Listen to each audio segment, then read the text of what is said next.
Glória a Deus, glória a Jesus, santo é o Senhor Jesus. Glória, glória a Deus. Vamos clamar, irmãos, clamar a Deus. É só Deus na nossa vida. Glória a Jesus. Louvado seja o nome do Senhor. Glória a Deus. Glória, glória, glória a Deus. Senhor, nosso eterno Deus, nosso Pai que habitas no céu, nós estamos, Senhor, prostrados aos teus pés em oração nessa manhã de domingo, para te agradecer pela oportunidade de poder estar na tua casa, Senhor, de poder louvar e engrandecer o teu santo nome. Nós entendemos que isso tudo é misericórdia de Deus na nossa vida, que é a boa mão de Deus trabalhando em nosso favor. Se não fosse o Senhor, o adversário já teria nos engolido vivos, ó Deus. Mas nós estamos aqui louvando ao Senhor de toda a alma, louvando ao Senhor de todo o nosso entendimento, porque nós ainda estamos com vida, e a tua palavra diz: tudo aquilo que tem fôlego de vida, louve ao Senhor.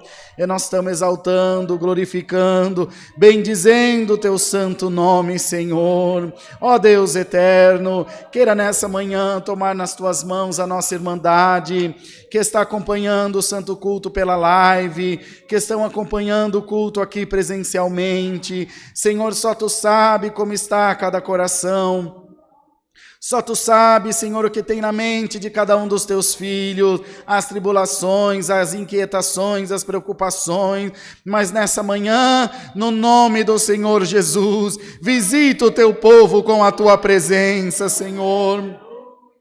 Visita a nossa alma, visita o nosso coração e tira de nós, Senhor, todo medo, toda preocupação. Tu és um Deus maravilhoso, Tu és um Deus santo. Nós temos certeza que esse mal vai passar e nós vamos glorificar a Deus de toda a alma. Enche agora esse lugar da Tua glória, enche esse lugar da Tua presença. Visita cada coração, Senhor, pois Tu és um Deus que fez todas as coisa, e nada, Senhor, se furta aos teus cuidados.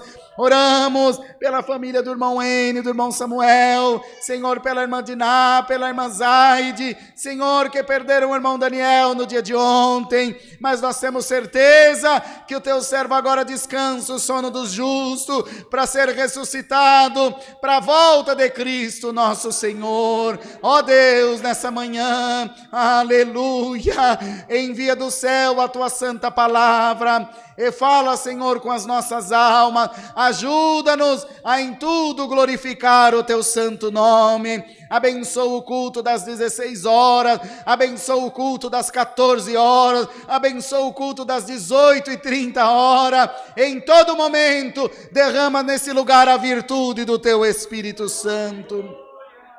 Guarda-nos desse vírus, guarda-nos dessa enfermidade e derrama sobre nós uma fé genuína. O Senhor é nosso pastor e nada nos vai faltar. Glória, glória a Deus nas alturas. Glória a Jesus, aleluia. Aleluia, pedimos, Senhor, as tuas bênçãos e damos gratidão a Deus. É no nome do Senhor Jesus, que vive para todos sempre. Amém. Glória a Deus nas alturas, glória a Jesus. Deus seja